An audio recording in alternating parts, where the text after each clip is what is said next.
Hello and welcome to yet another episode of the Indieheads podcast. I am not your host, Maddie, aka Recon EG.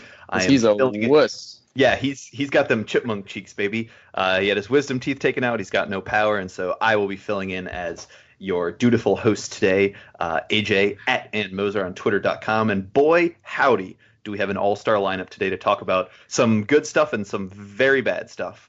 I will let them introduce themselves now in alphabetical order. Hey folks, I'm Alex, aka Orange Schmorange on different parts of the internet. Hey, I'm Jeremiah. Follow me on Twitter at JeroDweebKing for hot content.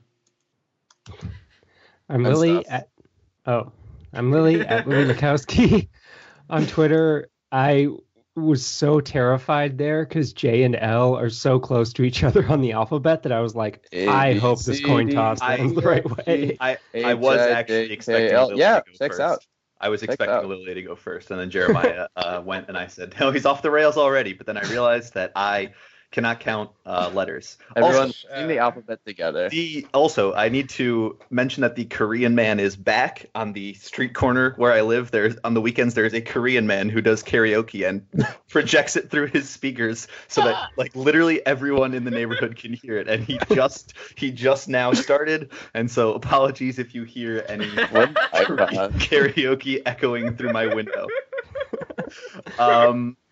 We got a lot to talk about today, but we're going to start with a quick, maybe not so quick, we'll see how it goes, decompression of, in case you weren't aware, in case you've been offline for the past week and a half, we were at the Pitchfork Music Festival. Yes. We uploaded a lot of good content while we were there. Talked about management. No one knows who the mysterious management is to this day. Management was having a wild time on the Twitter account, but we uploaded a live episode of the podcast where we drank a lot of Mike's Hard Lemonade. We talked about cease and desist letters, social media marketing, and kind of what we were looking forward to at Pitchfork Music Festival 2017, of which there was a lot. We also uploaded a What's in My Bag, where we just celebrated capitalism and all of its tenets by going over the albums that we bought, stole, or just found for like 50 cents at the Pitchfork Music Festival. And we uploaded some ungodly just smattering of clips from inside of a TGI Fridays where we met God and also listened to Reflector. Did those clips make it online? Red Robin. I thought they did. Yes, they did. TGI Fridays is canceled. Red Robin, new sponsor. Red Robin is the brand. Okay, so there's no real structure to this, but I figured since we don't want to let any of this content go to waste, so I guess everyone will start with just maybe a favorite set from the Pitchfork Music Festival 2017 and what you liked about it. And no repeats. So if someone takes your favorite set, fuck off and have a good day. Pick a new one. Alex, favorite set from Pitchfork Music Festival 2017? It's not fair. This is a bad question. I think maybe honestly, Solange.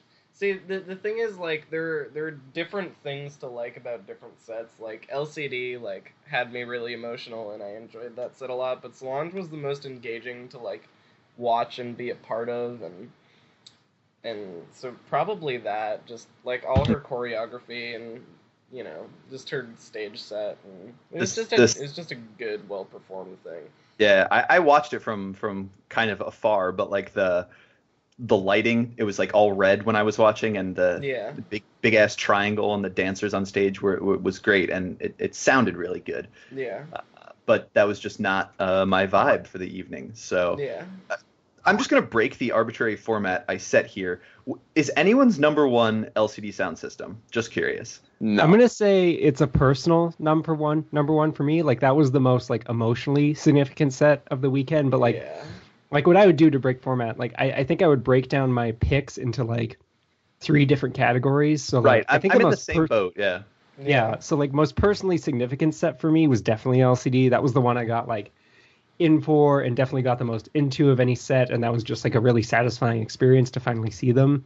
I would back up Alex and say that objectively the best set of the weekend was Solange in terms of just everything about that set being a 10, from the staging to the choreography, the musicianship, the sound quality, the visuals, everything about that set was just really, really impressive. And that was an amazing thing to really watch. And then I'm going to say, like, my underdog pick for the weekend, and this is, I think I was the only person Oh, I know where this from is going. Indieheads who was there, was Nicholas Yar, who put on a wild set. Oh, don't worry. We heard I know.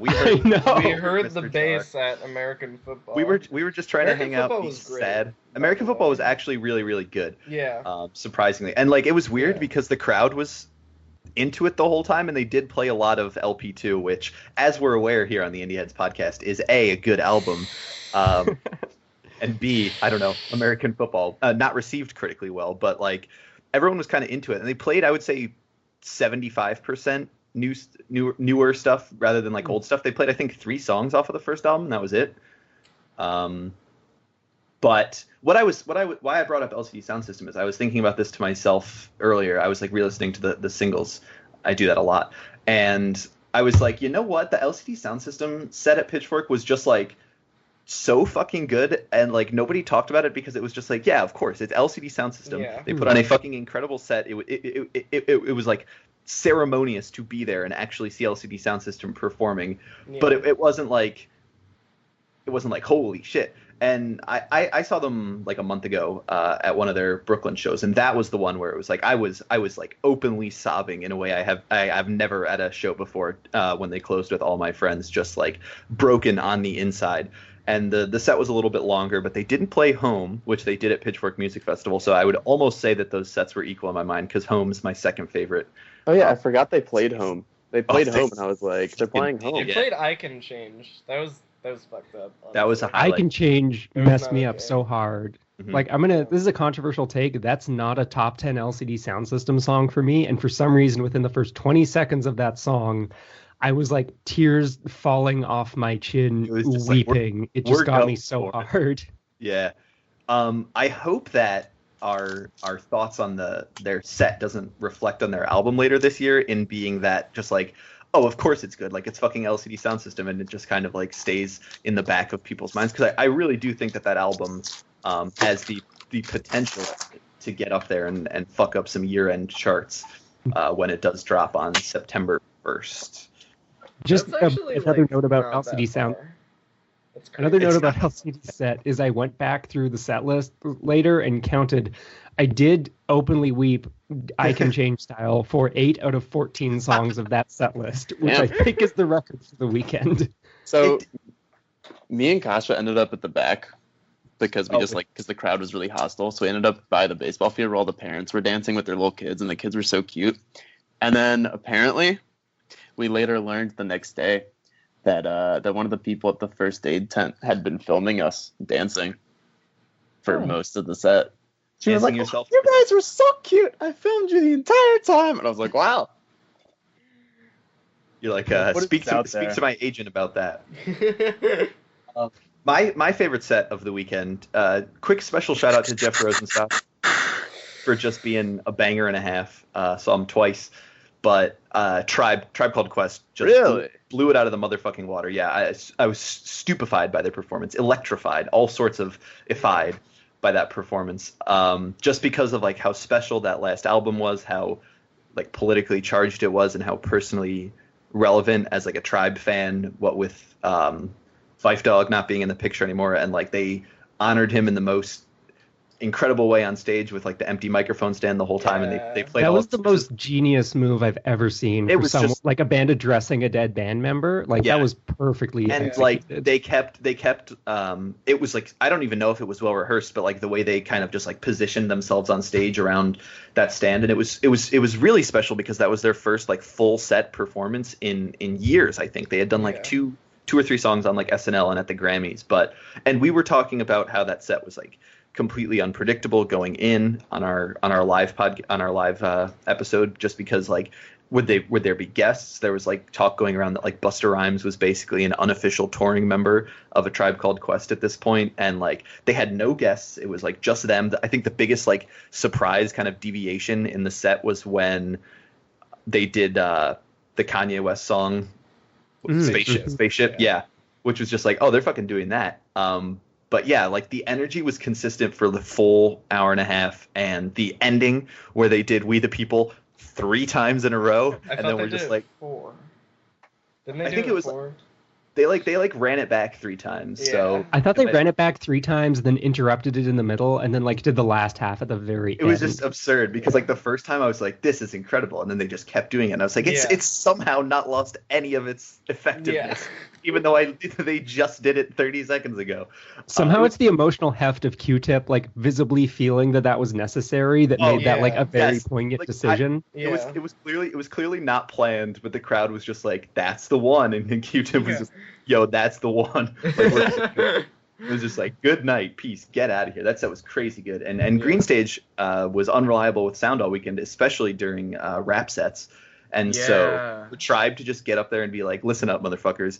This is how it's done. Like, we are not fucking around. I think having the live DJ certainly helped, because that was a detriment to Vince Staples' set, was that all of the sound was recorded. And shout out to Dirty Projectors for just complete embarrassment on every front. What a genuinely offset to experience from like across the stage. But the worst part, the saddest part, was the fact that if you just looked at, like, you were watching the video and you were just looking at the faces on his band's face, and they were all just like, I'm only here because I'm getting paid. I don't care about this. Nobody on or off stage looked like they wanted to be there, except for Dave Longstreth. No, even then, he was kind of like Dave Longstreth sad. did not look like he wanted. Dave Longstreth looked so downtrodden. I'm gonna see if they uploaded that footage, because he was just like, oh, this is a bummer. He did have a good fit, though. He had a good fit. Jeremiah, like somebody. Whoa, sorry, excuse me. Drop the juice on us. Drop the juice. This is my favorite set of the weekend. Yes, sir. Oh, Jeff Rosenstock. Oh, baby. Oh, yes. I came in a fan of the song Nasha by Jeff Rosenstock, and not having really listened to Worry, except like meaning to listen to it, and I never did. And then I came out #1 Jeff Rosenstock stan. Yeah, Catch me in the pit, brother. I went in a boy and came out a man. Exactly. we have Donald Trump's dismembered hand. Yeah. That's all you need to know about that set, is that we are in possession of Donald Trump's dismembered hand.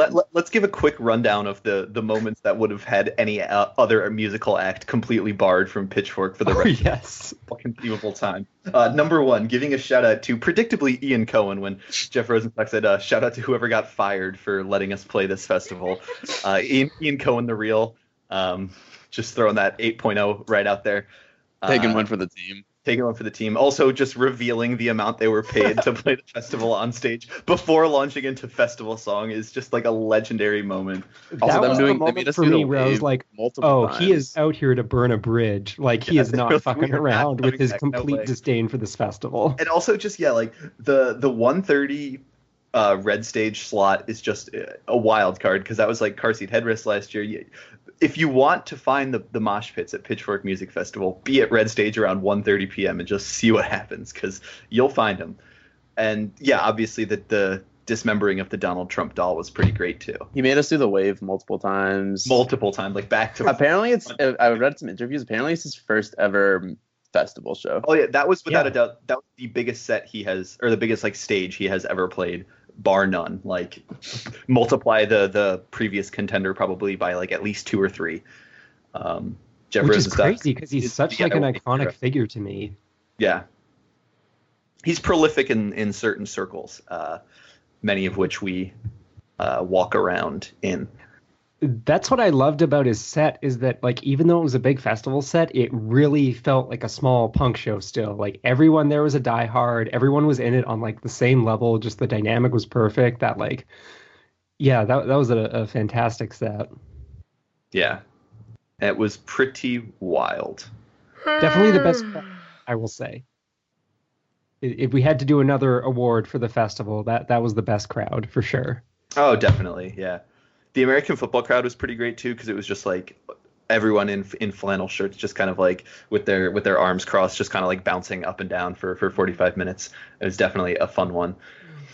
But I think we can all agree that Pitchfork Music Festival 2017 was a good time, and we will, most of us hopefully, will be back in 2018 to raise except some for hell. Dave Longstreth. Yeah, and not a goddamn chance he'll be there. Cool. So we'll move into news now.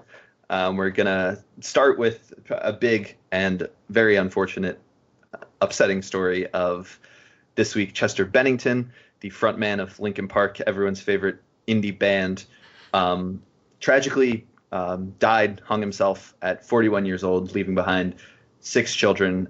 Just all around, genuinely awful, fucked up story.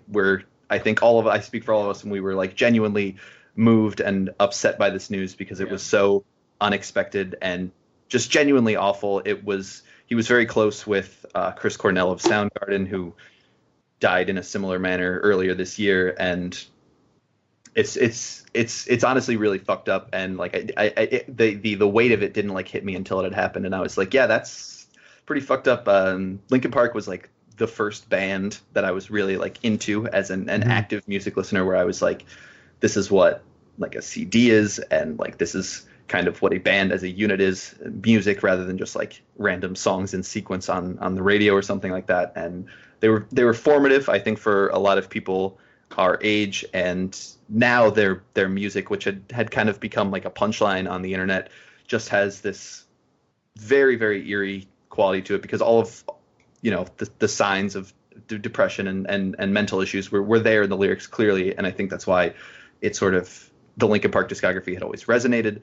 Albums like Hybrid Theory and Meteora are still certified classics, without a doubt, very important to a lot of people. And I saw a lot of talk going around that something about Linkin Park that was not mentioned very often was their credibility sort of in hip hop, and they were responsible for getting a lot of younger people, white people, essentially, not only into heavier like metal and rock, but also into rap music, because Chester Bennington had prolific collaborations with like Jay-Z and a ton of other popular rap frontmen. And it's a genuine tragedy what happened, and we at the Indieheads podcast extend our condolences to the family of Chester Bennington. It's very messed up. If anyone else would like to say anything before we move on. I think I'd like to actually give some credit to their new album. They put out an album not too long ago, and they intended to tour on it, and I listened to part of it when the news broke, and it's actually like, I don't know, they tried to really like expand their sound and kind of expand on what they talked about in their music, and I know like supposedly Chester was really proud of it, and fans kind of trashed it, but like I genuinely enjoyed listening to it, and give it a shot. A lot of just like genuine emotion and complicated emotions actually like on that record, and I think it's definitely worth a listen.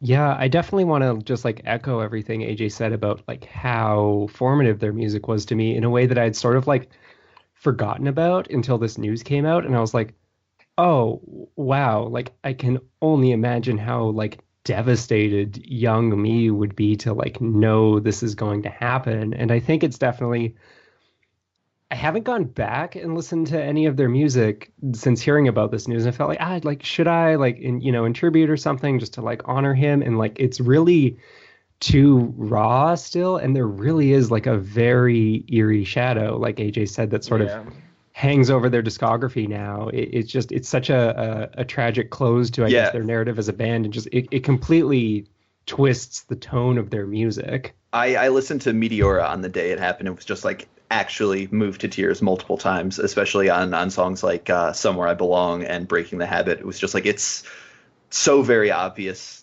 all of the things he was going through and has been going through for a very long time. So it just really heartbreaking. And I think like, I had said it sort of before, but a lot of people were Linkin Park was a formative band for them. And so the conversation around them in recent years had sort of shifted to, making fun of how emotional the lyrics were, and using like kind of like the choruses and whatnot as like memes and hooks and stuff, and just like reflecting on this whole situation. I think it's just because like it was genuinely sincere, and like at the time that music was coming out, for a lot of people it was very like resonant, and so now as sort of a deflection tactic, it was like, ha ha ha, like remember when like songs like In the End and like What I've Done were emotional and important, but like they were and still probably are to a lot of people, I think. So it was good to see the kind of conversation that emerged after the tragic news of a lot of people saying like, hey, like Linkin Park was and will continue to be an important band like in the music industry, regardless of how they were perceived even now or in recent years. It's just like they were very important to a lot of people, and this is really bad news, really unfortunate. Yeah, the sort of writing off of especially Chester Bennington's lyrics that like happened in recent years like really comes off poorly now, because it's like I think because the band like earned this certain association because of their audience of just being like really like melodramatic, angsty white boy music. But it's like you go back now and look at Chester Bennington's like biography and like reading those lyrics, it's so clear that this was like a suffering person, and somehow like because of the way the band had been like postured, no one really saw that, I think. Mm-hmm. Like I saw Linkin Park's lyrics as being like genuinely emotional for me, but somehow not for the people writing them. It's very obvious why it connected with a lot of people, to put it that way. Can I just and say as real someone quick who, that I feel like it might have come off when I was talking about the new record that I was kind of like trying to put down their older music still. I wasn't like... Oh, not at all. Yeah. Actually.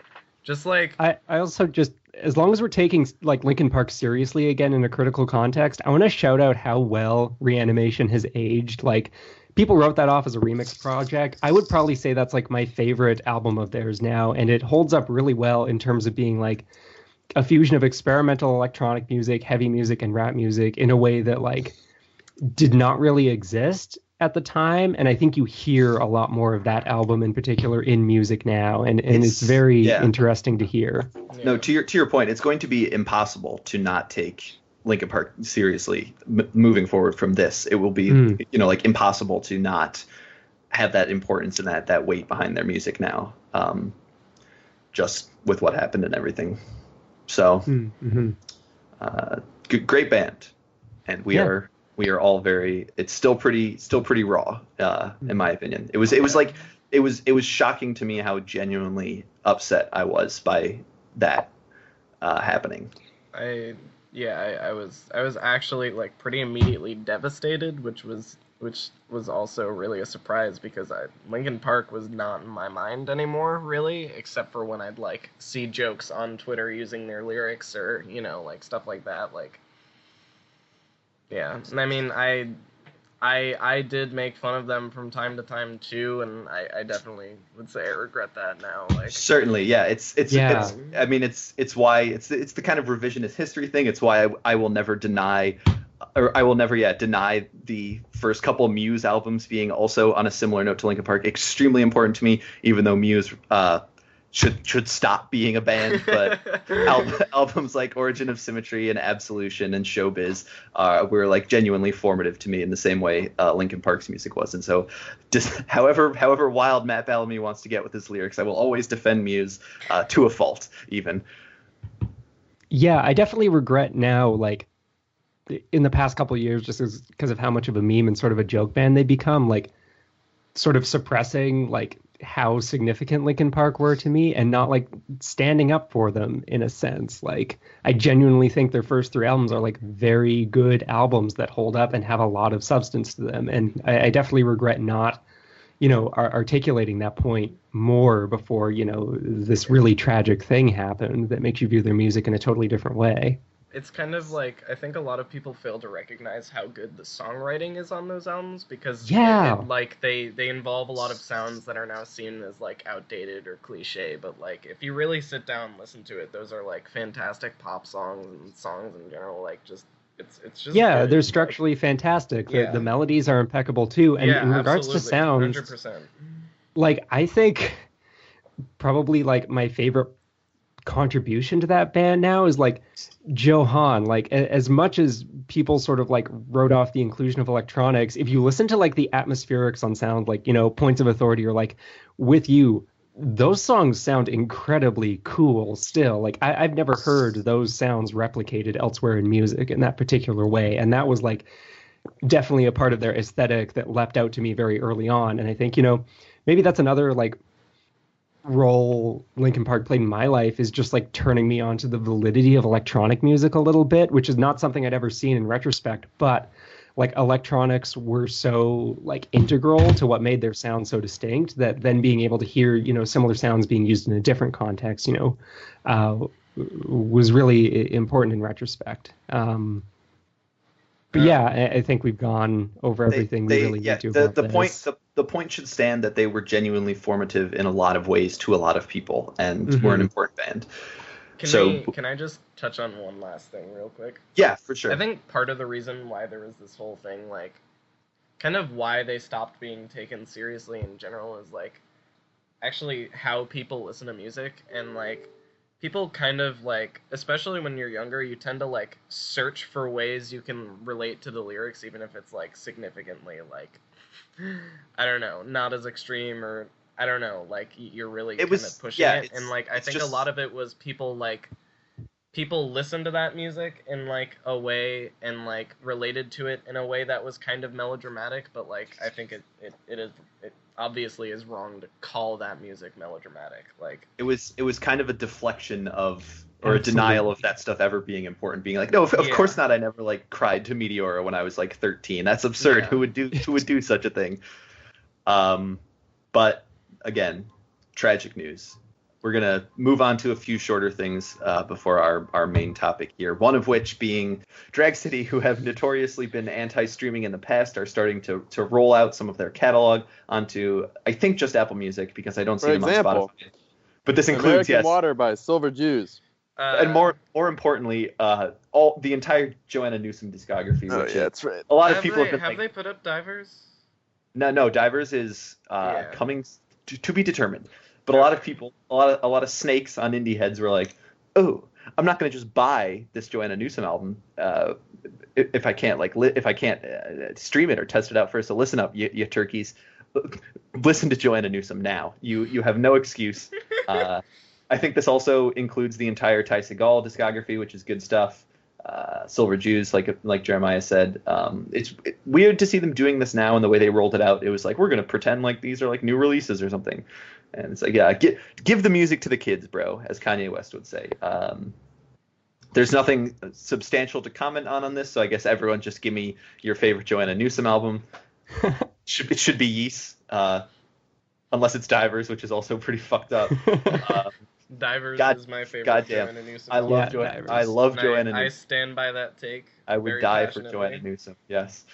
I'm amazed they put her catalog up in this first round. Like that's a big goose egg. You'd think they'd sit on that for a little bit. Like I would expect their big profile thing for like this wave to be Jim O'Rourke or something. I think they also have Mike Callahan or Bill Callahan. Sorry, Bill Callahan. His stuff's okay. Really, and Bonnie Prince Tyler, whose stuff is also good. Bonnie Prince Billy. Bonnie Prince Billy. I was thinking Bonnie Tyler. Bonnie Prince Billy. Thank you. But yeah, listen to Joanna Newsom, you turkeys. Moving on quickly. I just want to touch on this since I'm here and I'm hosting and we can stand as much as we want. Arcade Fire, I have in the notes. Keep on boolin'. They're at it again. Everything now is coming out this week. It's leaked. We do not condone leaks on this podcast. We will not be discussing that. We'll be discussing it in the future, I'm very sure. But the knives are out on the band Arcade Fire, Canadian band Arcade Fire from Montreal. The knives are out. People are ready to hate this album. People don't like the singles. This marketing campaign is rubbing everyone the wrong way. And the latest stunt is they have published their own negative review of their own album on a website called Stereo Yum. Not really sure where they got that title, but so Stereo Yum published a premature evaluation in response to the Remember When Arcade Fire Were Good piece published on Stereo Gum. And it's sort of Arcade Fire is tearing into their own album by saying, with this piece, we're inaugurating a new feature, a review before the review of a new album. We hope you like it. And they just kind of shit all over their latest album. Reviews are starting to trickle in for everything now, and they're all over the place. I'm curious to see where people land on this album. And I say curious, I mean terrified, because it's not looking good, folks, for us Arcade Fire stands. So we're battening down the hatches. What I really wanted to do is from my soapbox here to talk about how I have deciphered what Arcade Fire are doing here. Similar to how Mark Kozlek reached a singularity earlier this year, Arcade Fire are operating on several layers of irony, so far past the public eye that they're just out there. But the whole kind of, I think, angle of it is that like this marketing campaign is so aggressive, so in your face, that it's going to genuinely turn some people off from enjoying the album, which in itself is a ridiculous concept, that people are going to come at this album negatively and their critique will be the marketing campaign. Because looking back on the music industry as a whole, music criticism, especially pop music criticism, context matters. But when has an album ever been like, you know what? No, the marketing for that album was just so awful. The album itself is bad. And I think Arcade Fire purposefully set themselves up for that. What with the themes of everything now, but it's just a genuine shit show to watch unfold. Everyone's opinion is wrong. Everyone has bad takes, including myself. My takes are awful. But the discourse around this Arcade Fire album needs to be stopped. So I'm curious to see how this album will be received when it comes out on Friday. How do you guys feel about this Arcade Fire? Not even the album. How do you feel about the band Arcade Fire? Pro. Yeah, that's all I'm gonna say. We have decided to stand forever. I really like all of the singles. I know a lot of people don't. Surprisingly, Electric Blue really grew on me to the point where I think it's my favorite of the preview tracks from this new album. But I know I'm gonna like everything now. I can already tell I like all four of the singles, so that's like a third of the album. Something disastrous would have to happen for me to not like the album. And I've heard rumblings that there are some very, very good Arcade Fire songs on this album, particularly in the back half. So they continue to fool. I am tampering my expectations for this. I listened to everything now, didn't like it. Listened to Creature Comfort, and it was okay, but just like given how the rollout for this album has been, it's like, you know what? We're gonna see. I'm not gonna go into this album trying to hate it. I'm not gonna go into it trying to love it either. We're just gonna see. We're gonna see. It's gonna be interesting. What's probably gonna happen with me is I'm gonna listen to it like 3 or 4 times, like it, and not listen to it again, just based off of how I felt about the singles. So, yeah, we'll see. Okay. So lukewarm takes all around here. We're eagerly anticipating this record. And speaking of anticipated records, we are moving on to our main topic of the day, which is, oh boy, if you can believe it, the Indieheads podcast will be discussing Japanese Breakfast's second full-length album, Soft Sounds from Another Planet, released July 14th on the Dead Oceans record label. Just throwing it out there that Psychopomp, released in 2016, was the unanimous, decided album of the year from the Indieheads podcast. Our clout went through the roof. We are notoriously, big fans of this album. We have received attention from Michelle herself multiple times. We did a live let's plug this content. Jeremiah and I did a live first listen and raw reaction on Periscope, which you can find on the Indieheads podcast Twitter. Yeah, signed management, and Michelle found it and somehow retweeted it, which is very strange because Kyle told us he did not send it to her, so she wasn't tagged and Japanese Breakfast wasn't mentioned, so something is going on. Something is afoot. Witchcraft maybe has. It's because Maddie. Okay, hold on. I have the look. So when Maddie announced her AMA, he was like, "Psychopomp was very acclaimed, most notably by the Indieheads podcast, that is their album of the year for 2016." What if she was like, "Huh?" She looked up the Indieheads podcast and like looked at our Twitter account, and just so happened to be at the time to see that we were standing the shit out of it, but also that it's the best album of all time. Yeah, but also like people like me and AJ, who she had seen on Twitter, were the people who were there. Because like because I made that post about getting the pre-order, and so I was in it, and Kasha was in it, and then Kasha and I were in the video, so she was like, "Oh shit!" It's all connected. It's all connected. So really don't know where to begin here, just because this album is very important, very special, easily one of our most anticipated albums of the year. And the weird thing is, I was thinking about this too, like even when Psychopomp had just come out, she made it very obvious that like, hey, the next album is coming next year. It's going to be the next Loveless. It's going to be also the best album of all time. Whereas Psychopomp was Funeral 2.0, this was going to rip us into the world of shoegaze and just combine every genre of all time into what is, I believe, a masterpiece. I think we're all kind of in agreement, actually. I think I have not seen anyone in the Skype chat, on Indieheads, on Hip Hop Heads, on Twitter, on every major publication. I have not seen one bad take on, or someone saying this album is anything less than great. If there is out there, point it to me. If it's you listening to this podcast, just fuck off. I don't care. But I think I'll just start with this. I think in every way, in every single facet, it is an undeniable, objective improvement over Psychopomp.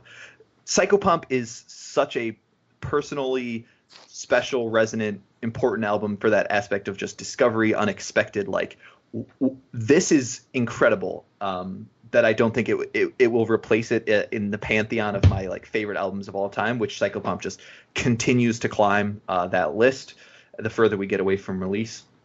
But I do think that Soft Sounds from Another Planet is objectively better in every way. The sophomore slump has been defeated, thrown out. I never want to hear that phrase again. Sophomore slump canceled. The sophomore slump as a concept has been canceled, and the culprit, the murderer, is Michelle's Honor of Japanese Breakfast. Guys, folks, listeners, the world at large, where do we start with this album? How do we begin? Should we just walk through track by track? Because that's how I have my notes. We should read who has the booklet on them? They should read the intro. Oh, yeah, read the intro.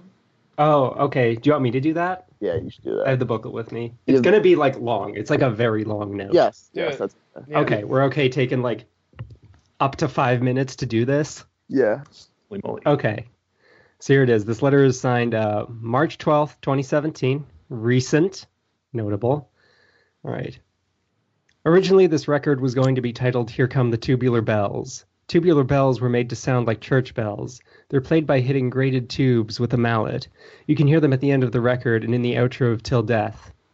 A lot of these songs are about marriage, and for a time, that title seemed funny and fitting to me because it felt inherently sarcastic, like heralding a finale guaranteed to end with a thud. 2.5 years ago, by the time this comes out, we threw a wedding in my parents' backyard. I tried on my dress for the first time in my mother's hospital room. She was dying of cancer, and for some reason this felt like the right thing to do. Really go out with a bang. Do something happy to distract us and make up for all the things that happen when a horrible disease enters your life. We planned the wedding in 3 weeks, just in time for her to see it. She went into a coma just days after the ceremony, and a week after that, she died. Over the course of this month, I recited both a wedding vow and a eulogy. I wore a new ring on my left hand, and soon after I took the token of 35 years of my parents' marriage on my right. I wrote about this heavy hand before in Rugged Country. I wrote most of Psychopomp a few months after this in a cottage at the bottom of 5 acres of land in Eugene, Oregon. It felt like a small, quiet way to process. I had no intention of touring on it or for anyone to pay any notice. I'd spent 3 years before in a band that never quite took off and had finally decided to put away that ambition. Unexpectedly, with Psychopomp's release, I experienced some small success as an artist for the first time. I signed to the same label as an artist I'd silently envied for years. I won a magazine contest. I traveled the world. I played quote-unquote big rooms. I felt very empty. It felt comically sad that this came on the heels of a record I thought would be my last, and that the one person I'd always wanted to impress was gone. Between my new marriage and my work, it felt like every day should unfold in great celebration. I'd filled my life with things that brought me great joy and fulfillment, but they passed through a clouded lens of mourning. I spent most of last year with my head down. A lot of these songs are about trudging from day to day, being on the road away from someone you love, feeling shut off, trying to train the heart to endure, the body to push past trauma. I changed the title to Soft Sounds from Another Planet because I often found myself dissociating from reality and retreating into science fiction during this time. I became obsessed with the Mars One project and often envisioned myself as a robot or free-floating in space. I provoked emotional distance and tried to enter a sort of self-induced amnesia. I tried to love quietly and move forward and beyond. I tried to listen. I mean, that's got to be one of the best liner notes things I've ever read. Did Jay Brecke just say that she is actually the machine and machinist? Is that the implication? There's a duality to it. It's about like falling in love with a machine, but imagining the self in both ways. I think that note, that was my first time hearing it, and like obviously a lot of that stuff has been known, especially to like hardcore Japanese breakfast fans, which I think all of us are here. But it's just so like it just so cements how holistic Michelle is as an artist, how everything is kind of this vision that is so consistent and just like powerful, and like the songs, every Japanese breakfast song is kind of like hopped around these different genres and melding, but I think it's like that consistency that keeps it very clear and distinct from everything else. It's just like, this is a Japanese breakfast song, this is what this art is, and this is why it's so important. I think has become one of my favorite bands of all time with these last two records, and just like preserving that notion of breakthrough success in an industry where maybe that doesn't happen anymore, and the idea that like I had not known that Psychopomp was like intended to be like her kind of last musical release, and it's just that's why that's part of the reason why Psychopomp I think was so special to us, is that it had kind of come out of nowhere and had this built-in history, this kind of rich personal sincerity and genuineness that is sort of missing from a lot of major releases these days, and that's why I think that we really celebrated it so hard, and we certainly memed, we certainly threw that content out there, but it was all with the purpose of like, people should be listening to this music because it's very good, it's enjoyable, and it's also very, very it wasn't just important. For the clout. It was not just for the clout or the upvotes or the recognition. For the album. It was for the album. Everything we did for Psychopomp was to get people to listen to it, and now people are listening to it, and we have this follow up here that is incredible in every way. Man, and she's blowing up too. Yeah, she's absolutely blowing up. I mean, the only thing that could have made her blown up more is if Pitchfork.com decided not to slap the best new music on there. Yeah, I don't know why they didn't. That's actually just such a tactical error. They have nothing to lose by giving her best new music. They did. The revision is going to come hard at the end of the decade for sure. Oh yeah, for sure.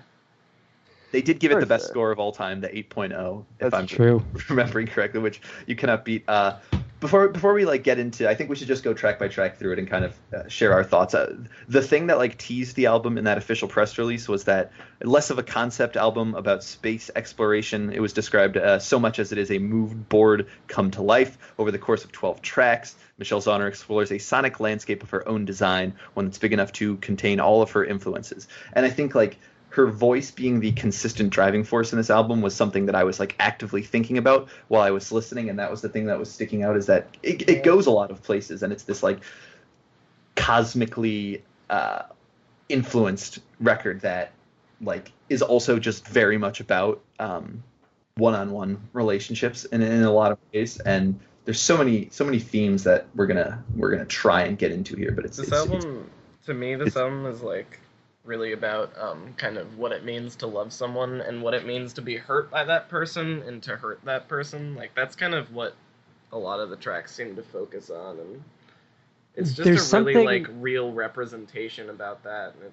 has so much personality and life to it. I think actually the hurt lies, what I've been noticing is that the hurt doesn't lie necessarily in the present and like what they've done to each other, but it all lies in the past, especially with like Roadhead and with 12 Steps, which we can get to later when we get to those songs. But it's not about like her marriage being like tumultuous and terrible. It's about how do you grapple with the things that you did before you got married. Like 12 Steps, okay, literally the story behind 12 Steps is that she went to a bar with her then, like, someone who she was, like, seeing, and then she met her husband, and she was like, fuck, well, see ya. my life, I gotta go. Sorry. And that story is kind of cute, but it's also just, like, devastating for every single party involved. Yeah. There's no one feels good about that. It's apparent too in the lyrics of 12 Steps Yeah, that, like, and in just the song and just the tension and just, like, I think her voice, I maintain that 12 Steps is the most just visceral and powerful song. It's kind of like the Rugged Country of Soft Sounds, in that it just her voice, I mean, it's definitely the most intense. She just freaks out on that track. And I find this funny just because even like reading through the lyrics when I was doing my last listen for this album, these are the notes I took for 12 Steps, which we're now talking about as, like, the most just emotionally devastating song on the album I have. This is a cute little ditty with raucous guitars and possibly the most fun moment on the album. Question mark? It definitely is. It's definitely the best. Like, it's definitely As a song. I only realized today how fucked up it was. It's the because, most, like, it's the most Psychopomp song on the album, where Psychopomp was like, actually, these songs are fun and dancey, but also Yeah. just like, oh Jesus Christ. Yeah, because, like, it's a really interesting song, and I think she addresses it perfectly, especially since like it's okay. So let's look at it from all sides. For the person she left, like, you just got left. Like, that sucks. Like, It's there's kind of, like, in the worst possible way too. Like, for her husband, it's like, well, fuck. Like, That's on you, buddy. you probably had sex with that person, and, like, yeah, you chose me, but, like, damn, that kind of sucks. And Michelle's like, fucking hell, what have I done? It's like, and so the entire song is she's just asking for forgiveness. So when she says, like, the "I don't blame you," she's hoping that it's from the perspective of both partners, because it's like, from the person she left, it's like, I don't blame you. Like, it's a little bit lonelier, yeah, but, like, you took your chance at love, and you saw your chance at love, and you took it. And then from her husband, she's just like, I mean, please don't blame me for this. Please don't resent me, because that's such an easy thing to find. To find pain in is just the people before, and so that's a lot of what, like, a lot of the Japanese Breakfast and Little Big League stuff. Like, one of Michelle Zauner's signature styles in songwriting is just this really interesting, visceral, kind of grotesque approach to sexuality. So, for example, giving Roadhead on a Turnpike exit, like, Everybody Wants to Love You, songs like that, like Women That Love You. Jane Come, yeah. Boyish, yeah, Jane Come. I was thinking, when I said boyish, I was thinking, like, Little Big League Boyish, but I realized it's, like, Little Big League Boyish is pretty. Little Big League, there's My Very Own You, and she's like, I want to, like, find a place where no one else has been and, like, claim it as my own. You're like, oh fuck. There's a song on American Sound called Beating Off too that, like, hasn't been. It's also Pure Hand Job. Yeah. Which is, anyways. So and 777 when the line, which is which is the most fuck me up moment. Oh no, don't do it. She says, I love a man in uniform because he loves me like a slot machine. You're like, woo! So throughout her music, just this really grotesque sexuality has permeated. And to me, a lot of this album is trying to reconcile both that personal past, but also that artistic past, with her future and who she wants to be and how she wants to be. Like, I think the way we've started off this discussion, like, highlights probably what's the most, like, astounding thing about this record for me, is that all of us, like, have a different thing that we're reading into this album. Everyone reads, like, a different core theme of this record, and yet they're all, like, equally valid. I think it's such a testament to her, like, craftsmanship as a lyricist that she is able to talk about, like, such specific things in a way that is not alienating at all in this record. And that's where I was really not expecting to be blown away by this record, because, like, Psychopomp for me, I love that album, but I said this in one of the chats a couple of days ago, is like, Psychopomp, I've never been through anything like that. It was like having a really compelling short story read to me, and I empathized with it, but it wasn't, necessarily something I related to, as in like, oh yeah, I've been there. It was almost like, oh wow, I've never been there. I can't believe you're making me feel this. Yeah. Whereas Soft Sounds, like I feel like every song on this album is just a page from my diary. Like this, every song speaks to like something that I personally have been through in the last year, and it's amazing that she's able to do that and write in a way that connects with people so personally without negating anyone else's interpretation of that song. Like that's so hard to do with lyrics, and it's amazing that she pulls it off here consistently. There's a consistent theme of like self reconciliation, and I think some of it that's so special is a lot of it is pointed directly at the I'm going to say fallout, but not meaning fallout of the release of Psychopomp and kind of what came after that. I think parts of Diving Woman and the closer, This House, are about like her experiences touring and this idea of a guilt of touring and being like you're denying parts of your culture, you're denying important people in your immediate friends and family, like by being away on tour, being a successful artist, being a celebrated artist, you're like not being there for people that are important to you. And even though it's great and it's this thing you've always wanted, there's always this idea of, at least like naggingly in the back of the head of the artist, at least of just like, is this selfish? Like even if these lyrics are resonating with so many people, there's that idea of just kind of like grappling with all of this duality. And I think it goes back to what Jeremiah was talking about on 12 Steps, how like all of these perspectives are coming in from these different points. It's just like there is no perfect answer is what I'm taking away from Soft Sounds from Another Planet. There is no, you will never make everyone happy. You will never be holistically happy. You may never stop searching for like this kind of happiness. And what as Lily was saying, what I kind of take from Soft Sounds and Another Planet is like there are just kind of moments and things and people that we need to latch onto it and make concrete and make objective, and sort of that is what defines the kind of human existence. And I know it's a bold thing to say that that's what this album is about, but this album is really just sort of about like learning to love and learning to make kind of like love important to you in the way that it can only be important to you, and hoping that in doing so you might find someone who sort of is compatible and feels the same way. It's a really heady, like kind of like conceptual album, because it's all over the place in moments in time and moments in space of just like a personal experience from sort of all fronts. And again, like Lily was saying, these lyrics I think should speak to everyone in some way, and everyone's going to resonate with something differently, just in the way they're written. And they're not ambiguous, because they're certainly pointedly specific. And listening to Michelle talk about them, as I have that NPR read through, is absolutely wonderful, and I would recommend everyone, even if you like the album, even if you love the album, to kind of read through that, because you'll get another perspective on a lot of these songs that just like makes everything click. And I think again, even just like Psychopomp had continued to grow and impress me as time went on, I feel like this album will only grow more impressive in just how special it becomes, because there certainly isn't a weak song on here. I would say there isn't a weak moment on here. It's again, just like on Psychopomp, spaced perfectly, paced perfectly. I wouldn't change any of the track listing.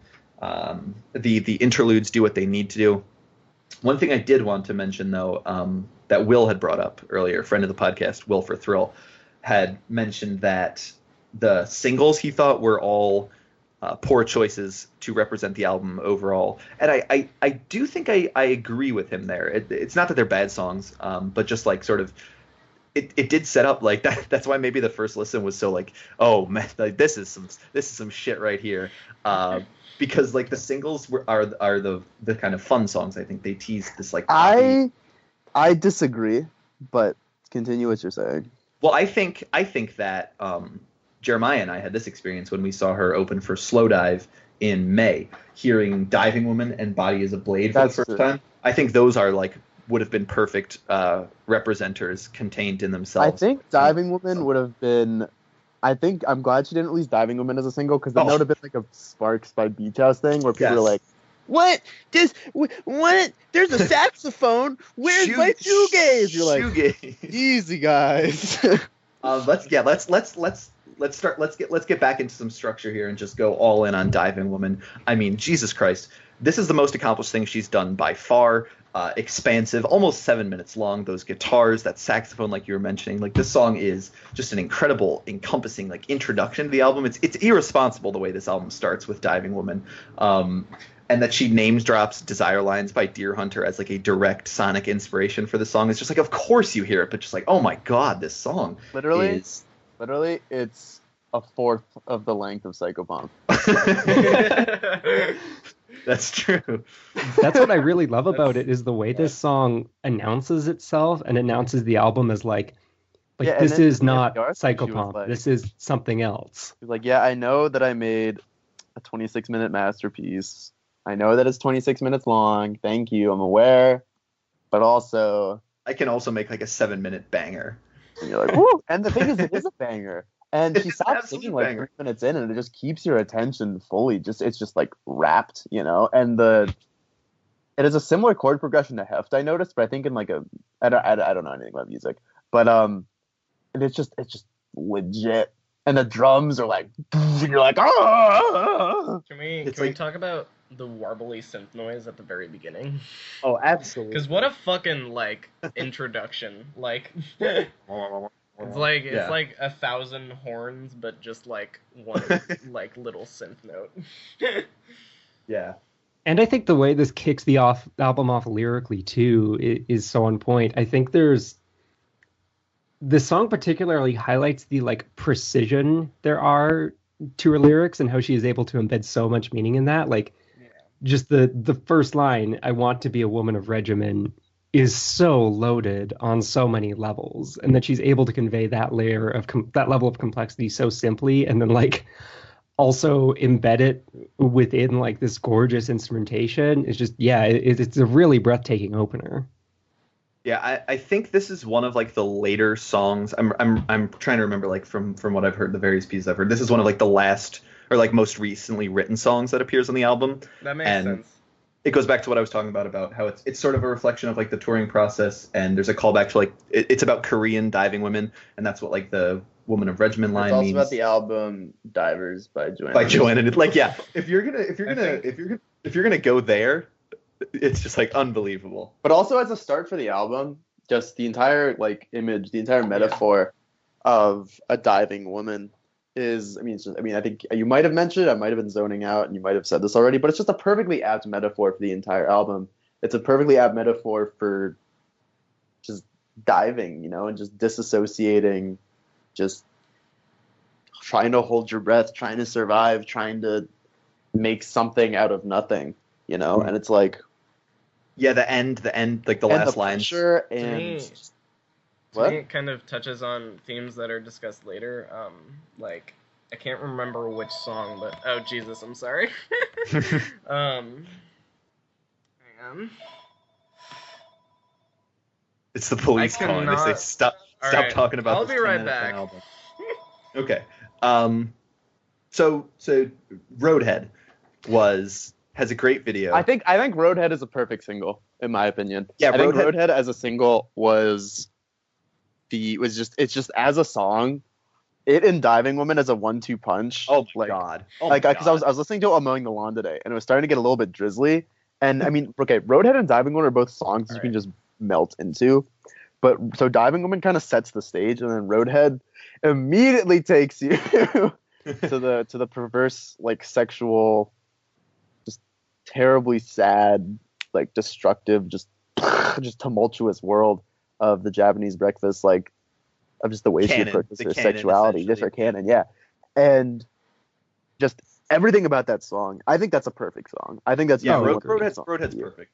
You're And right, just- Roadhead caught me so off guard because I had like, as I generally do, like not listen to any of the singles beyond Machinist. I just like knew that wasn't going to be the way for me to like get the best experience of that album. So like I didn't like Diving Woman didn't really wow me on first listen just because I'd heard snippets of it like throughout the weekend at Pitchfork. You know, people were listening to the album and stuff, and so like I knew what was coming with that.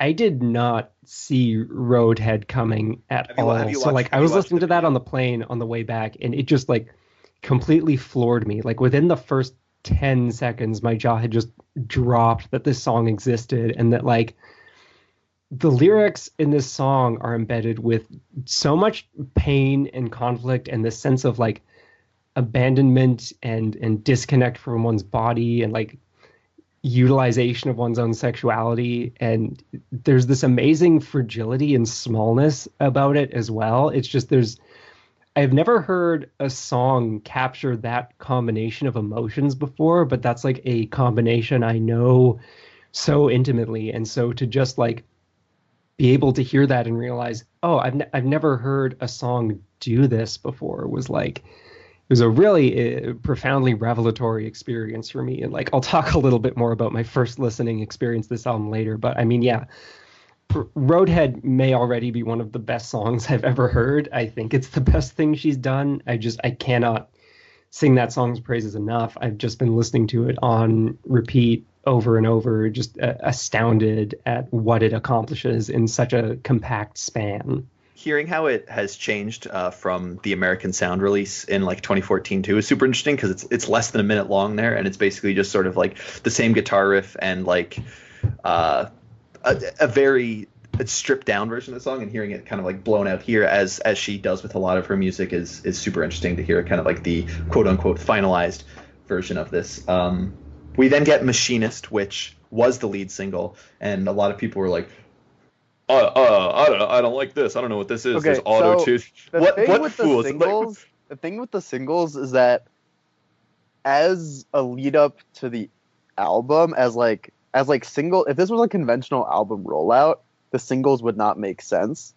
But coming from the realm of Japanese Breakfast, the singles make complete sense. Because Machinist had been a song that she was touring. It was the Robots Get the Suck song. We were like, yo, when is this robot fucking song coming out? When is this fucking robot fucking song? We saw the track listing. When she released the track listing, we saw that Boyish was on it. And people were like, Boyish and Roadhead, because we knew Roadhead was on it too. So we're like, Boyish? What? And then she released Boyish as a single, and that was a complete just flip of it on its head. I guess what I do like about the singles is that it didn't spoil any of the surprises. Exactly.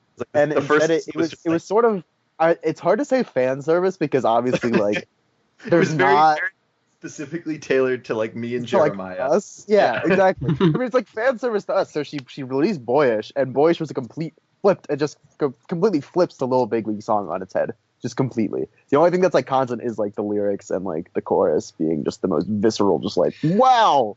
Like, I can't get you off my mind. I can't get you off in general. Like, whoa! That is one of the most divine, like, perfect fillets of a single line of a song I have ever heard. How she must have written that and just been like, you're goddamn right, I just did that. Yeah, exactly. How has no one ever come up with, like, are we already on Boyish?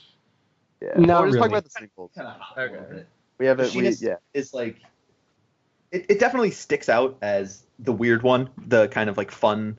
But it was super important to be released as the single. It's like to be released. It was just so important because not only does it just demonstrate the fact like I am very far away from Psychopomp. Like it's obviously the furthest she goes. The furthest the farthest she goes is Machine. In just terms of like crazy because there's a spoken word intro, there's auto tune, there's like a dance beat, there's a saxophone outro. You're like okay, like and as a way of hyping, I think it was a great single for me as a Japanese Breakfast fan who was coming in, was very, very excited, and who was like had already like immersed myself in the mythology, which I may have had a part in creating. You know, it's like I was like, yeah, Robots Get the Suck. You know, like yeah. But of course, the song, like, okay, so it was Robots Get the Suck when we saw it live because it's so wild live. It's such she's like, the song's about falling in love with a robot. You're like, yeah. You're like, I'm into it. I'm interested. And then you hear it, like, you listen to it like 400 times, and you're like, huh, this song's kind of dark. This is kind of fucked up. It gives you pause to go. And then perhaps being in love with the robot isn't the good thing. You listen to it back to back with Roadhead, where she's giving Roadhead to a lover in like a relationship which is quickly breaking down and becoming toxic as like a latch-ditch sexual effort. And then the very next thing in Machinist is, I don't know how it happened. Was it always this way? Or could I just not see it? And you're like, whoa! It's been done. Yeah. Yeah, and I think Machinist, I think someone made the point that like it sounded like Machinist, that she was the machine in Machinist. And I think it's really important to listen to Machinist not necessarily as like a confessional song, but as like a metaphor, you know, because it is just about it's just about connection and about like I mean it's and a lack of connection and like maybe Stockholm syndrome and just, you know, and it's just really fucked up and sad. And a lot of the, you know, in the music and the chorus and like the saxophone, it's all this sort of escapist, you know. The song itself is almost escapism in this really shadowy, dark, like depressing box where she's or where the person where the in this case, so in the metaphor it's the woman and the machine, where the woman is just there's just no it's just this dark, sad situation, and she turns it into a dance party. I think it's really another testament to her emotional reach and also just her craft. And also, it's very important that she ends it with a sax solo, because I was in the bathroom when the song came out and I was sitting on the toilet watching the video, and then the sax solo came on. I was like, ah! I literally screamed and started slapping the sink, and my suite mates were like, oh shit, Jeremiah fell down in the shower. You okay, Jeremiah? I was like, there's a sax solo! And they're like, okay, jeez. Yeah. Oh man. Yeah, but I literally fell off the toilet. I was like, what the fuck? But yeah, so and then of course this brings us briefly to Till Death for a second, which is that it's kind of fucked up how Michelle Zauner shouted out the two best albums of 2011, Hurry Up We're Dreaming and Kaput, with outros on those songs, because obviously you got the Midnight City style saxophone on Machinist, and then you have the Kaputzy like horns and like air and like and woodwinds like on Till Death. And I just think that's, you know what? Thank you, Michelle. Thank you for Michelle respects artistry is what we're folks. He may be reaching. He may be reaching. Folks, let's try and keep him in control here. All right. Who wants to? All right. I think this might be a reach. He's going but for it. I'm just saying that Michelle Zauner's favorite line on Kaput, probably the one where he says, "You terrify the land, you are pestle and mortar." Right? Pestle and mortar. You know what else is kind of like pestle and mortar? What is? Amish butter when you churn it. Whoa! We're through the looking glass here, people. We are officially too far gone. So from Machinist, we get Planetary Ambiance, which she described as the sounds of two satellites talking to each other. And I heard that and I said, "Yep, that's what that is." It's a great. Yeah, it's very lovely. Yeah, like that's what it is. That is exactly what it is. on interludes so far, because obviously we haven't gotten to. We don't know if he's, because in terms the viewers don't know if she's 4 for 4. We know the answer. We're only 3 so far in the cast. Then we get to the first sort of surprise of the album, because on my first listen, this is the only one that we didn't. Yeah, this was unknown territory. We had officially crossed the threshold of. And it songs. starts her like heavily distorted and like. I was like, huh. And it's like really kind of, you know, an affecting intro with what she's talking about. And then it turns into a slow dance. It shifts. This is where I have written in my notes, wow, with a gasping face made out of exclamation points, because the way it like just sort of explodes is mind blowing. It's that thing she does frequently where like songs will just change direction with no warning whatsoever, just go to a completely different place, and you're like, I am along for the ride and I am into whatever this is, because it turns into this sort of like pop ballad. A little bit of the Roy Orbison stuff from Boyish comes back, but just like when she kind of like name drops the or does like the name of the album in there, In Search of a Soft Sound from Another Planet. I'm like, yup, absolutely. And it's again just like the core themes of the album I think are perfectly represented here. It's a banger. I love this song. Wild how she name drops the best album 2016 in this song. Goodness. It is a controversial take, brother. We haven't got there yet, but now is the best time to mention that the God, the one and only Christian Holden, is mentioned by specific name in the thank you notes for this album. As if there was any doubt that Michelle Zauner is the greatest artist of all time, she cites Christian Holden of the Hotelier as the direct inspiration. Christian opened on their on the Jay Breckie Eskimo tour. Yeah, that's right. Sets. Just the solo set. Yeah. I think this song. The thing I wanted to say about Diving Woman, I can connect it back here. I actually think they're like themes of kind of feeling inadequate on that song, and that's kind of what this song is about too, a little bit, especially in the second verse, and just like, I don't know, it's just fucked up. I think Diving Woman is a preamble for the record, really, like, because there's a distinct narrative throughout every other song, and Diving Woman is just this like introduction from the other side. Definitely. Yeah. I feel like Roadhead drops you like in medias res into like the story or like the thematic arc of this album for sure. Yeah, I mean, it is all over the place, like, sonically and tonally, but also not at all. She makes it work. It's a really cohesive it's extremely cohesive. Yeah. Like, Boyish is kind of like a country song in a way, like that classic, like, okay. You know, let's just Roy Orbison, like. Let's get hot onto Boyish, because good God, this song is we saw it live, and I was like, this is slow. He was banging. What's going on here? Boyish still sticks out, even like listening to it in various qualities, various settings.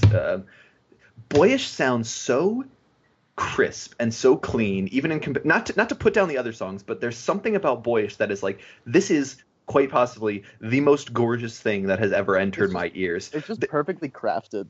Yeah. I don't know what it is. The production, I don't know if the production is different. There's no like specific breakdown in the track listing, but it is immensely gorgeous. Like when those sweeping guitars come in, I can literally see them. I can see the guitars coming in.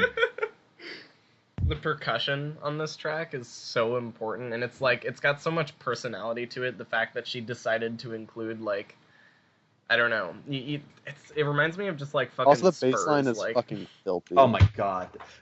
Boyish Bassline fan account is my new brand, because holy shit, it's just unbelievable. It's written perfectly. This is a perfect song.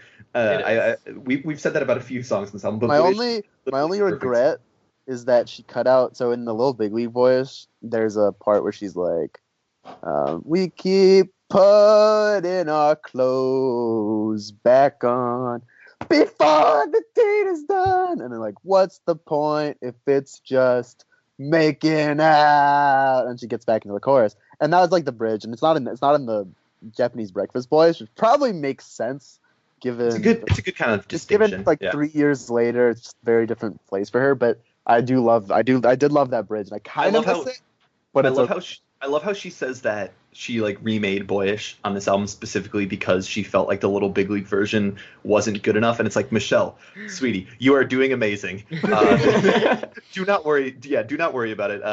Everything is perfect. The song did not need to be improved. I was of the belief that the song could not be improved, and then you just went ahead and goddamn did it.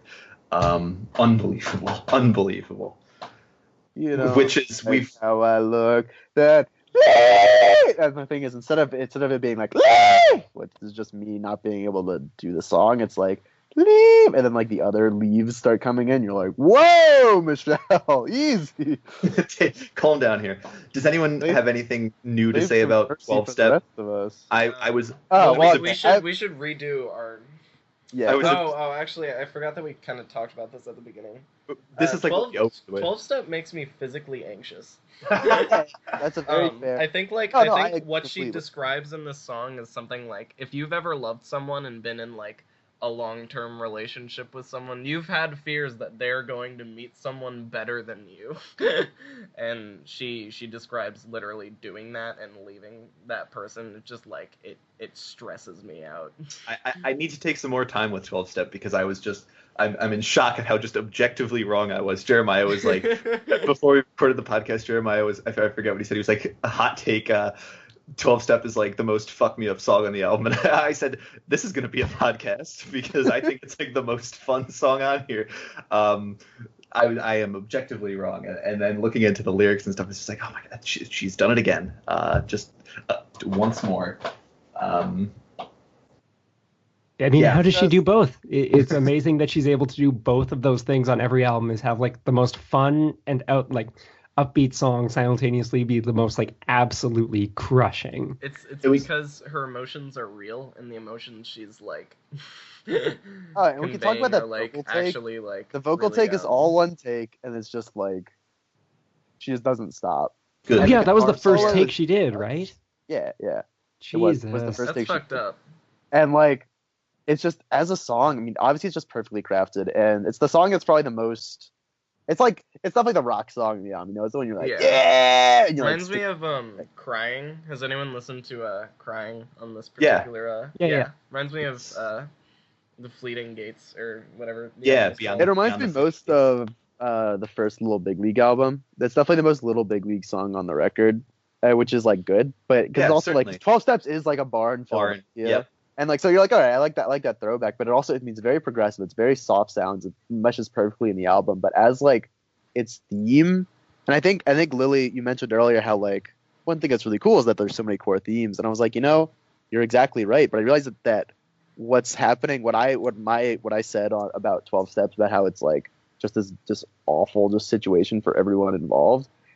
I realized that like it's a core theme when you look at it from the other two's perspectives, or especially Peter's perspective, not just her perspective, because this song is about begging for forgiveness, but not actually asking for forgiveness, just like saying, "Give me forgiveness." Like I need forgiveness. The whole concept of like blame, like where's blame placed in a situation like this, and don't blame me. Yeah. The idea that like there very well may not be a correct answer, like ever, and it's just like this is life at its finest. And it's just this admission of, I mean, it's just aching, it just aches. It's just hard. And I mean, the lyrics, the chorus is, oh my gosh, the melody in the chorus, like it's just so good. I can't believe I ever thought this song was fun. It's a little bit lonely. It's a little bit like, It's amazing that she's able to convey the complexity of a situation where simultaneously everybody and nobody is at fault. Like the song is so ambiguous, but not ambiguous. Also, there's just no resolution to it, and yet it's completely satisfying. But like, also, even if you don't know the story, it's still powerful because with the name 12 Steps, it's like double stepping on my heart, like alcoholism. And so if you look at it that way, if you look at it as like a good lord, Jeremiah. So the first time I listened to it, I thought it was about her dad like drinking a lot after her mom's death, and I was like, fuck. What's wrong with me? All of these logical gaps in my just somehow not there. I am genuinely. What happens is you hear like the main guitar riff and like the synth that goes with it, and you're like, woo! And then you just take a glance at the lyrics, or you just listen a bit harder, and it's devastating. It's a really painful song. Raucous guitars. That was my takeaway of this song. Is that it has raucous guitars. Let's get to Jimmy Fallon big here for a second, which is when Michelle Zauner is playing Jimmy Fallon. I hope they find time for this because it has to happen because she's the best artist in the world. So put her on Jimmy Fallon. But this is like an interlude, but bigger. It does feel like an interlude track, but not in like a yeah. I mean, it's exactly as long as 12 Steps, but I think like the instrumental kind of lends it that like, hey, take a breather because from here on out, like I know that was tough. I know those guitars were raucous. From here on out, things are gonna get painful. So like have this sort of just like space. It's a great song. I think it's really fun. I like kind of the chorus and the vocal melodies on it. It's just good. It's a perfect breathing room. Going back to how that's paced. And it's a slow build up musically. Yep. I'll introduce this thought here because we're about to get into the rough stuff. I have a few things written down about how it has the same quality as Psychopomp as it's sort of unpredictable in its just ability to fuck you up, where it just keeps introducing these layers of just like going to places where you didn't expect or anticipate, even when you've heard it a bunch of times, just being like, oh, I forgot like that transition, or I forgot like that shift, I forgot that kind of like sound explosion. I also have starred my kind of key takeaway about this album is this entire album is that gif of Vince McMahon where he's watching the wrestler walk out and just like making those facial expressions like darting across the room, because that's how this album sort of feels to me. It's just like it just keeps going with this just like emotional. It definitely just keeps ramping up. Like you can't believe that this streak is going to continue. And so that's what I'm getting into here is I guess the final three real songs on this album are just I never thought about Jimmy Fallon Big's like function in terms of that, but you're totally right. And that song is just like, it's a little step down, and it's like that's the moment where she tells you like, okay, we're 2/3 into this record. Get ready, because you're not gonna be ready. Jimmy Fallon Big is actually like read the lyrics. Like it's kind of a lonely song, and it's kind of like, I don't know, it's very wounded. Yeah, well, it is. Totally. Yeah. I'd also argue it's her most like purely shoegaze moment on the album. Yeah.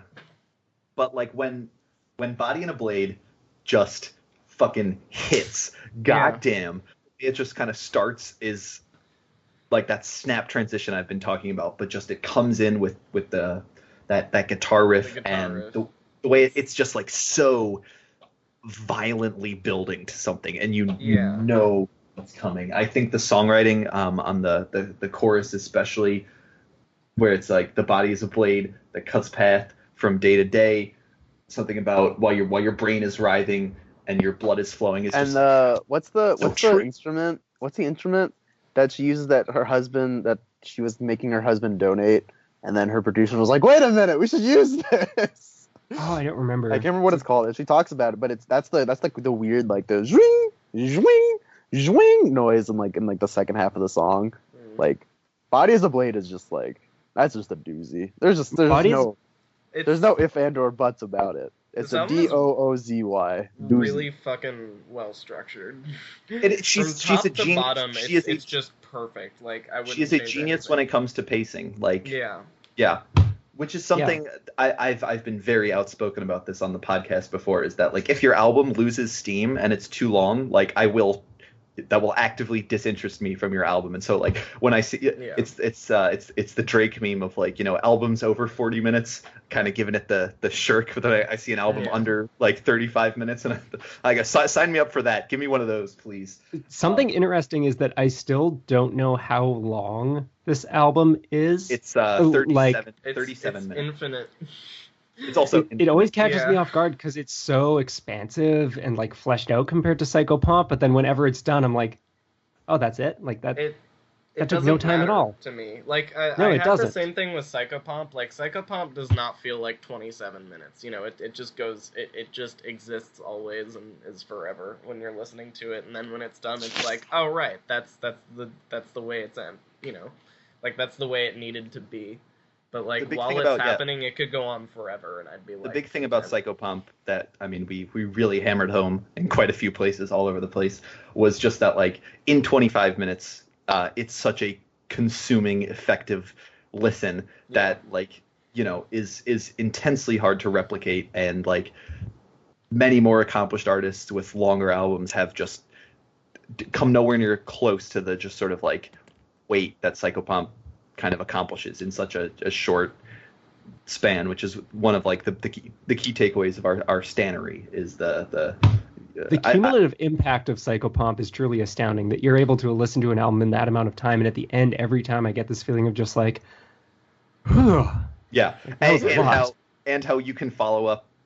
Nothing can follow up 777 except for In Heaven, like whatsoever. It's just the natural conclusion to hear In Heaven again after you listen to 777. You go, maybe I'm going to listen to Psychopomp like, I don't know, 5 more times today.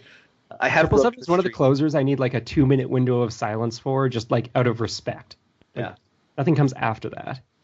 Okay, we're gonna do it. We're going to now talk about Till Death, which is. Yikes. Which is a song to begin. I think let's start there. First, let's look at the title. Notice how the title has 2 L's instead of the typical 1 L. I just realized why. Holy shit. Yeah. That is I would like to nominate. That is a pun. Use the It's a wordplay. Can It's you a very explain that to powerful me? Because wordplay. I'm not picking up on it. I'm not understanding. Like tilling. It's so instead of Well, till. no, I mean I understand what till means. I just don't understand the significance. It's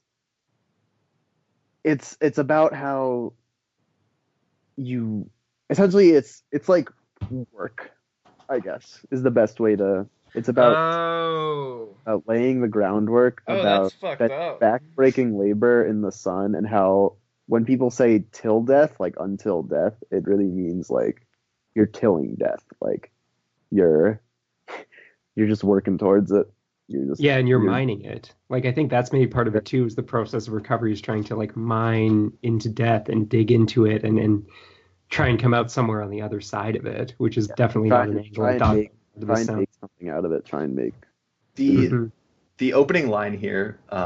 All our celebrities keep dying while the cruel men continue to win. Joins the ranking in my mind of just like the most 2017 lyrics that continue to be proven true over and over again. As just like yes, that is an all-encompassing line that loses no relevance. Joins the company of from the Jason Isbell and the 400 Sound album. Last year was a son of a bitch. And from LCD Sound System's Call the Police, the old guys are frightened and frightening to behold. As just like those are the lines that define 2017.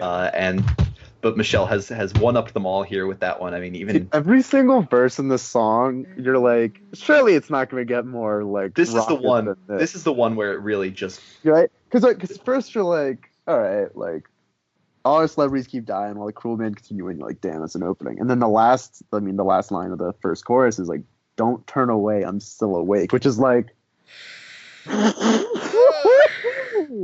When we hit Your Shape in the Dark, she's doing something like brand new with her voice that we had never heard before, and the first time I heard that was just like, this is that's too much, man. She's even more emotive on this album with her voice than she is on Psychopomp, and that's just like that's like I don't understand how that was even possible. Like I don't deserve you, but I'm giving it my best. Holy fucking shit! I mean, yeah, anyone who has ever felt genuine human compassion in any capacity will have a hard time not being emotionally moved immensely by this song. It's just so. It makes me feel good and it makes me feel bad. It makes me feel so good and also so bad because it's like it's that feeling of just like, oh man, like being in love is great, but also just like life. When she goes through the last two choruses, you can't like. You're just like, all right, surely it's gonna end with like repressed memories, anger, and bargaining. No. Then she goes on to string together PTSD, anxiety, genetic disease, and thanatophobia. Which, of course, as we know, is the psychological fear of death, which is like, that makes complete sense. It just absolutely destroys me. It's just like, it's teach me to breathe, it's just like this entire song is just this unbelievable testament to just love and just like, just recovery and just like the role of other people. And as she says in the next song, which we're going to get to, when we get to it. So I'm going to throw out. Without good timing from her companions, and this is part of it. And there's just so much. I think this song is probably, it's not the literal centerpiece, and it's not the, but this is the peak. It's the peak. It's what the album builds to, for sure. Yeah. It's what's the little piece in the, you know, the when you have a little arch, there's the little pieces, and there's the one stone right at the top. That's like, is it the keystone? Is that what that's called? Keystone, yeah. This is the keystone of the album. It certainly is. Like, here comes a lukewarm take that like. This song is the peak, and so on a few of my listens, like This House was sort of underwhelming to me, and I was like, okay, like Till Death has literally destroyed me. There is nothing left. But on this most recent album, I like really listened to This House, and particularly the ending is just. This House is strong, and also Till Death is. It's such a we've only talked about the lyrics on Till Death. We talk about the fact that Till Death could easily be on the album Kaput by Destroyer. Like, you hear those horns, you hear those woodwinds. They're very subtle. They're kind of faded to the back. They're kind of mixing in and out. There's a little bit of reverb. At the end, it ends with like a little bit of like a horn outro. Like what? Come on, like Michelle, you are a god. Like what's happening here? I think. Go ahead. I'm done. I think. I was gonna say. I think I remember Lily saying you really wanted to talk about This House specifically. Or Lily did. Yeah, I have, man, this house. I think I just want to start, like, this actually is a good segue into like my broader thoughts on this record. The opening three lines of this house are just like so like this house is full of women like playing guitar, cooking breakfast, sharing trauma, doing dishes. And where are There's they? such a quiet intimacy and power to those lines, and it's like I know those houses. There's such a like sanctity and a specialness to like all female units of living and their importance in regards to like mediating trauma and recovery and just like a sense of safety. And the fact that she's so plainly able to capture that here and like how integral those spaces can be to people's lives is just like a really incredible accomplishment lyrically. And that's like, to me, that's what this record is about the most, I think. Or this is, all the facets of this record regarding marriage and stuff are true, but I think fundamentally, like, what lies at the bottom of this record for me is that this is about like experiences and sensations of otherness as a woman. Like, it's about feeling distanced from the world, whether that's through like your gender, your sexuality, your ethnicity. It's about what that does to you psychologically. And I think it's really in a very profound way about like the attempt to heal and recover from that. And I think what this house like displays most prominently in its lyrics and in combined with Till Death too, is that like this house, it's about the fact that there is no real recovery. There's only like scars healing over, but just the idea that there's some sort of like strength and consolation and really gratitude in that, and a gratitude in just in the sense of like having survived your own experiences, which are so like visceral and profoundly affecting and traumatizing. And like, that's why I think like I'm still here or I'm still awake, is maybe the most powerful line on Till Death for me, just because, it speaks to that sense of longing, but it also speaks to this like sense of being alive and a sense of confusion about that as well, I think. And so, yeah, for me, this song just wraps up all those themes so perfectly. And, I resonate with it on a very, very personal and specific level, I mean, Yeah, I think you're exactly the last right. verse, That's- like, I just well, think- I'm not the one I was then. My life was folded up in half. I guess I owe it to the timing of companions. I survived the year at all. Like, that is Yeah. where my life is at right now. And so to hear that reflected in a song, and that this album is able to speak to me on such like a personal and powerful way about those things, is just, again, like I said at the beginning, it's not something I expected at all. And I think that's really what makes this album such a, vital and necessary document of that experience, because she is really speaking to things that I don't think have been reflected in music in this way before. And the fact that she's accomplishing it with such a level of craft and maturity and breadth of vision, it's really just astounding. And you actually make a That's- really good point, that's really which is, incredible. and what you're talking about with othering was something that I'd like just like recognized and then like think that, but I hadn't like I hadn't really like, I was like, yeah, this is just like a thing that's, it's all over the album. And I never really thought of it as like the central theme. And I think you're exactly right. Because every single song, there's some amount of othering that happens. There's the othering for the diving woman as a woman of, what's the lyric? It's the Korean like what's the wait, I want to be a woman of regiment. Regiment. Yeah. Roadhead is all like all about othering. Machinist, othering. Planetary ambiance, othering in its own way. Soft sounds from another planet, othering. Boyish, extreme othering. 12 steps, the othering triple like cubed. Just like everyone is getting othered in this song. Nothing good is happening. Jimmy Fallon Big is othering. Like the story is that the Little Big League bassist left the band and to join a band that was going to be like Jimmy Fallon Big, and it's just that this thing's body is a blade, like death and othering. Till Death, Till Death is the only point in the album where the othering isn't happening. Till Death is the only moment when like the othering, there is no othering happening, but it's all like the suggestions. All I the think stuff like that I think Till Death is about like being haunted by that othering, Yes, but at yes, this point in exactly, the yeah. narrative of It's the the album, eye like of the the othering storm. is in the rear view. I think there's the eye of the storm. So it's the moment of like healing, the moment of coming together again, and this house also kind of serves in that purpose. So yeah, I think you're exactly right, Lily. These are all like things I recognized and like had thought about, but hadn't really thought to.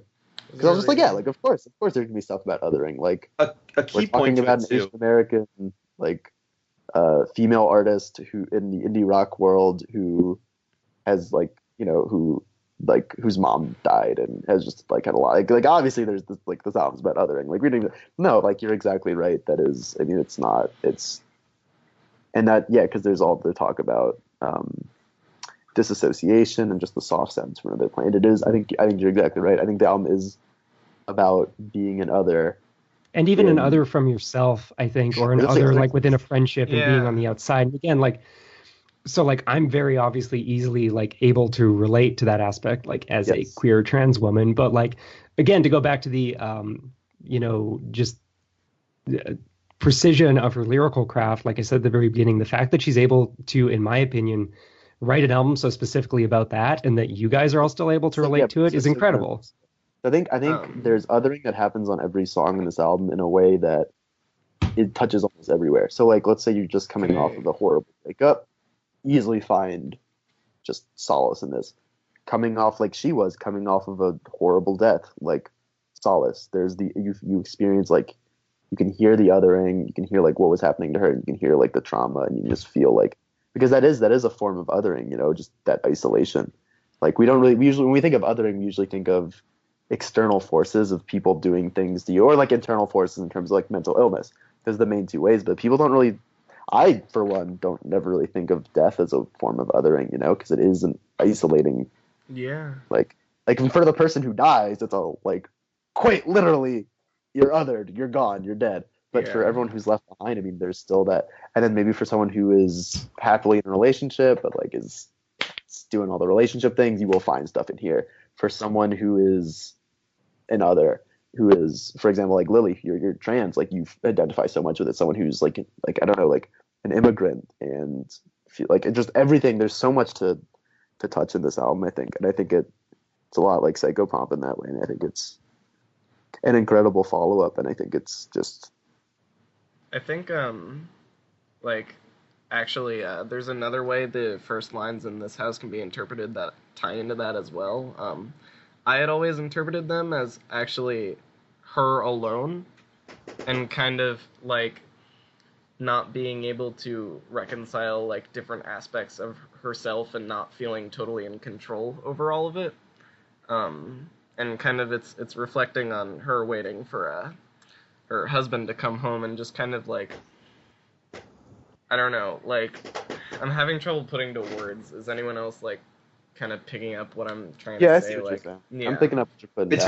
It's very like gender loaded sort of, and that I think that's kind of what you're getting at, is like that's the idea of like what gender roles have done to our society, is that like houses will have women in them, and women will cook breakfast and like make coffee and maybe play guitar or whatever it is, doing dishes. Women will share traumas and whatever, and it's that kind of like acknowledgement of like this is what kind of gender roles are. And what I wanted to touch on was like with the othering too, a lot of it is removed by time from those instances, and the album, to me, I get a lot of the idea of like reconciling these experiences and just kind of like the acknowledgement of like these are things that happen, that's and like exactly right. things that have happened and experiences, and like moving forward from these experiences while also not necessarily like placing blame, or like taking guilt from these experiences. Time was the missing link in this theme that we just hadn't touched on. Yeah, because like 12 Steps, it's all about. Just like so many of the songs are just about time, and just move. And yeah, you're exactly right. That's a component I've never thought about before, is that like a major part of these songs is the temporal distance from these experiences of being like distanced. Like it's about the act and the space. It's grappling with kind of like interpreting experiences, and how even like with context being removed from time, like how your interpretation of experiences can change, and like realizing like, hey, I was like a shitty person, or like, hey, there are things like I should have done differently, and just this sort of like superhuman, universally appealing idea of kind of the past and like experiences and kind of just like dealing with all of these things that have happened, continue to happen, and then still somehow to kind of get back to it, tied up in this big cosmic theme of just like and I think universality. This leads us to the last song in the album, Yes. which is called "Here Comes the Tubular Bells," which at this point in both our discussion and in the album is probably the most important song on the album. I kind of wish. Let me run a take by you guys first. Okay. I kind of wish the album had been called "Here Come the Tubular Bells." But this song was not, separated on the album and was just the natural, because it flows so well from this house. That's true. But hearing those tubular bells would just be like, man, there they are. Here they come. They've finally done it. Like, I was told this whole time this album took me on a journey, but like there was always this promise, right? That the tubular bells are coming, that things will things will be pleasant, and then there they are at the end, and it's just sort of like, man, what a fucking journey this album took me on, because that's really what it is. Wild how this album captures the full range of human emotion. Yes, it's such a comprehensive document, and what I love about the Tubular Bells is that as much as they're there, they're equally not there. Like, they feel like a fading memory, and one of the things that astounds me about this closer is that I never notice when it ends. Like, this album never feel like it ends. It just fades out, and I don't know how she did that. Well, when we were listening to it for the first time, Jeremiah, remember, we had no idea how long Here Come the Tubular Bells were, and we were like, we listened to it, and then it ended, and we were like, that was like 30 seconds. Yeah, and then immediately like 80s music came on. And I was like, yeah, that was gonna happen. We were like, what the hell's going on? What the hell's going on? Like, because we were like, we really had no idea what was going to happen going into Here Come the Tubular Bells, and it was like, it's just this sort of like, and I think I want to fading outro. I think my ultimate thought with Here Comes Tubular Bells, especially after this conversation, just in general, just listening to the album, is that, of course, in the little intro, which we read earlier in the book, she mentions that it was originally going to be called "Here Come the Tubular Bells," which is kind of an ironic title because it's just so like depressing. But hearing the tubular bells come at the end and with that name, and because it's not the name of the album, suddenly the irony has kind of been wrung from it, Because at the start you're like, oh, it's kind of, but like it's just such an emotional gauntlet and such. It makes such a trip down the rabbit hole that when you hear the tubular bells, you're like, thank God. Like, it's like when you're deep in a cave in Pokemon and you use your escape rope or something. It's like getting to the evac zone. It's like in an XCOM mission when like you realize that you've lost like your medic and like 2 guys, and you're like, oh shit, we gotta bail. And like the thin men are coming in around you, just unloading plasma shots, and someone gets crit, and everybody's at like 1 health, and you finally make it to the landing zone, you evac, and you lose the mission, but you saved 3 of your troops' lives. Like that's what Here Come the Tubular Bells it makes such perfect sense in context, being that how the album was originally going to be called Here Come the Tubular Bells, and because it was sort of conceived as an album about marriage, and then going through like writing and recording, realizing that like, no, you can't just write an album about marriage, because it's going to inherently be loaded with just like so much more, and is about, I guess, Soft Sounds from Another Planet, which is just, as we've sort of deciphered and decided for ourselves, this massive concept of the human experience and the gamut of love and emotion, and just like in this cosmic, we are all connected sense. That's just like, of course it couldn't just be an album about marriage. Like nothing ever is so simple. And I just realized something really powerful about the way like the tubular bells come full circle, like thinking back to that like sort of preamble note we read, like her marriage was the last thing that happened before her mother died. And that's so true. Suddenly at the end of all this, we have like the sound of that wedding coming back in a way. And it's almost like, if you want to dissect both albums, it's like Psychopop is the incident and Soft Sounds is the attempt at recovery. And so when the tubular bells finally return, it's like, it's that sense of the self you were before, like coming back to you in a way. It's a sensation of like finally feeling like human again and having come out of this trauma. Yeah, exactly. It's a very cathartic moment. It's a baptism. There we go. And it just works with like the because bells are in churches. We can make that metaphor. It's very loaded. There. Let's go ahead, team here. If maybe you weren't aware from the past, I don't know, Jesus Christ, an hour now maybe, do we recommend this album? Do we recommend Soft Sounds from Another Planet by Jeff? Yeah. Hold on. Let me play you guys my thoughts. Should we hold on. Wait. Oh, Wait, sure. Let's whip out head ratings. Wait. I know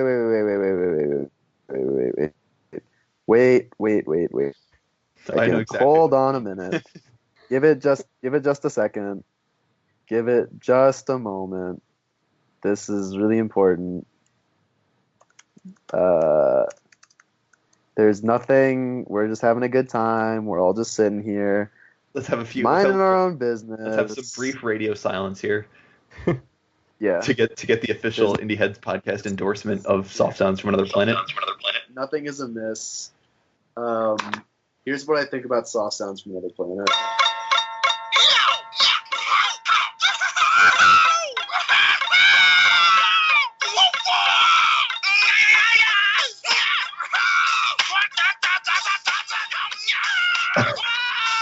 Should I just boot Jeremiah from the car? So a glowing recommendation all around. I think there's really nothing else to be said. If you've made it this far, our sincerest thanks for sticking through it with us. Dry Bowser just hopped on the beat. We hope you enjoy the album Soft Sounds from Another Planet by Japanese Breakfast. We hope you have enjoyed this episode of the Indieheads podcast. We'll be back soon-ish, probably, I don't know, to talk about Arcade Fire or maybe the Billboard charts or something like that. This is going to be like episode 97 of our podcast. Let's just make it episode 100 and just cut it to 100. Just skip those three. I think we did our Twitters beforehand. We've all been introduced and have grown closer together through this lengthy experience and very emotionally draining experience, dissecting what very well could be the best album of 2017, Soft Sounds from Another Planet by Japanese Breakfast. Signing off, I guess, everyone. Yeah. All right. Yeah. Thanks for your time. 10 out of 10. Album of the year. It's 10 out of 10. Yep. 10 out of 10. She's done it again. 10 out Buy of her 10. album. Support her. Thanks everybody. Have a great night. Bye-bye. Or day, depending on when you're listening.